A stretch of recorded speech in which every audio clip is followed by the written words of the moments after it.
everybody, and welcome here to Backline Source in Livermore, California.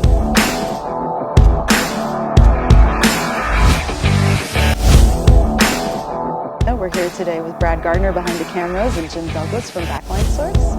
And we're going to be talking about gain staging in live audio, gain staging within your console, within your mixing board.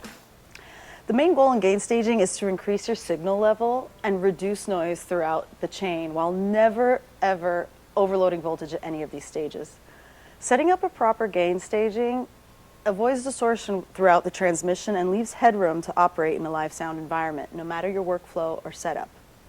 For the purpose of this demo, we're going to be using a Sennheiser mic on a guitar amp, a DI for a clean level for the guitar as well. We're going to be using a dynamic mic and this lav, and we're going to be using a QSC as our house PA.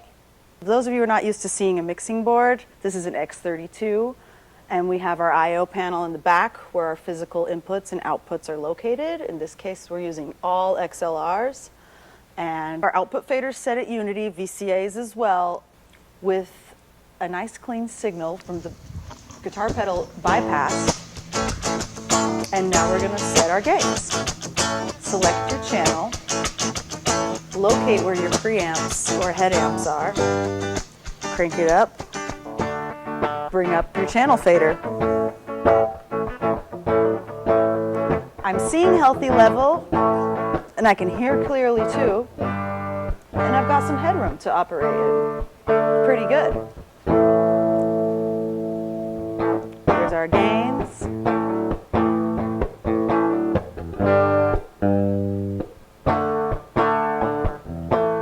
Cool. Now here's probably a good place to mention the distortion we're avoiding versus intended effects. So once again, Jim's going to help us exemplify that, and we're going to get some signal now where we've mic'd the cabinet, and now I'm going to set gains again.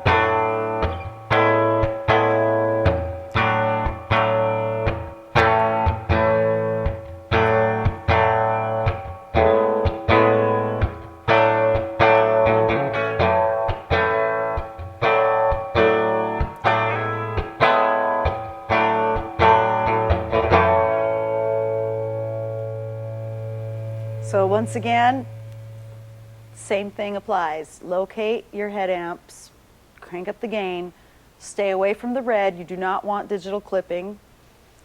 And then pull up your fader so that you can hear what you're working with. If you happen to find any issues here, you want to check your gear.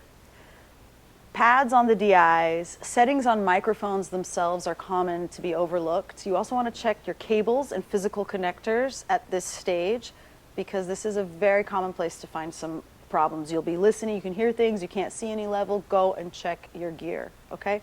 Another important thing are the settings that live in the preamp, which are your phase polarity settings and also phantom power for certain microphones. Make sure you check those too if you're running into any issues here.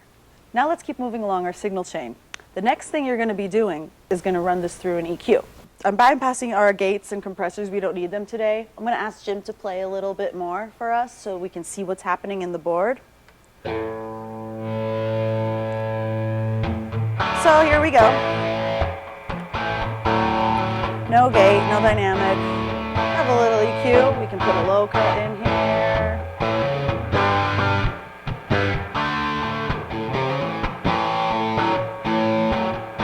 So now let's see you're actively affecting the gain by dipping it out or increasing it.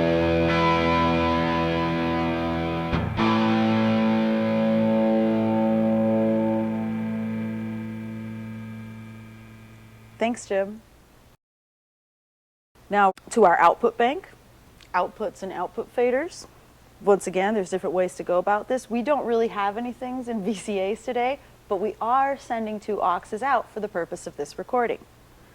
So once again, we'll ask Jim to play whatever he wants, a clean or a distorted signal.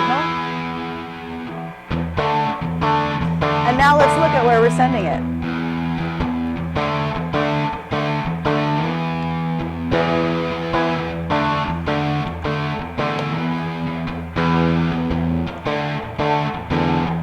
Check 1, 2, 2.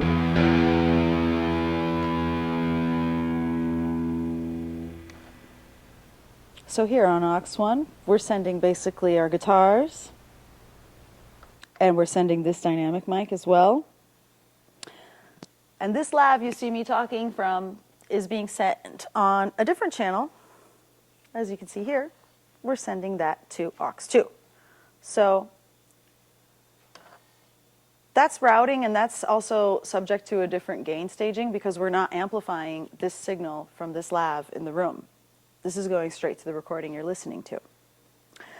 But the conclusion is everything looks pretty healthy, doesn't it? We saw no reds. All our faders are nice and balanced at unity. Things sound good in the room. We're seeing a healthy level on all of our output meters and on our recorder.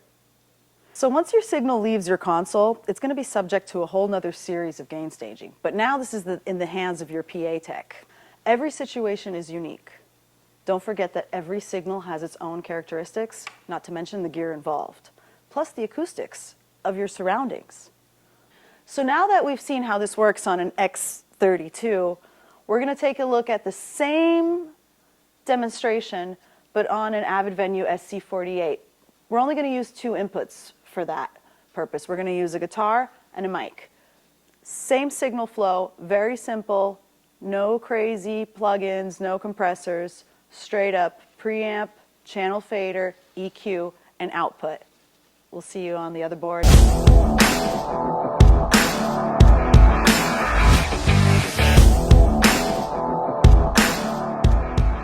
This is our console today, a Venue SC48, Digidesign, Avid.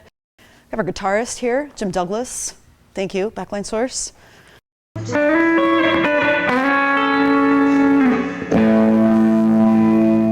The second input we chose to deal with today, just to keep things simple and basic, is our classic SM58 by Shure. Everybody knows this mic. Hey, check 1, 2, 2, 2. You want to locate where your head amp is on your board. These are the preamps. This is the first stage where you can essentially manipulate and increase voltage. You can select here your channel 1. You can come up to here and use this knob. Increase. Lights will meter up as you are increasing voltage here. Now, also on your screen, you can get an actual reading. So we're going to leave it right here, plus 22.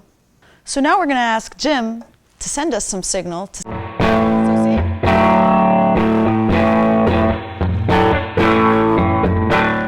Right on. Thank you, Jim. Now, EQ, compression, these things will also alter your gain structure. Here's our EQ section.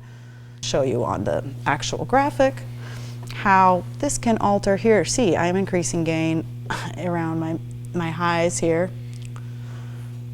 So that's also going to increase our voltage throughout the signal chain.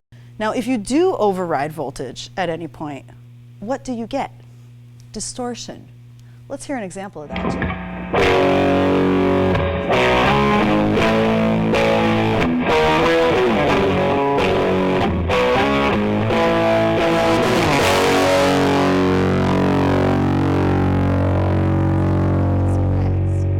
That's not good. That means we're going to hear noise throughout every single stage of the rest of the signal chain. Thanks for tuning in, everybody.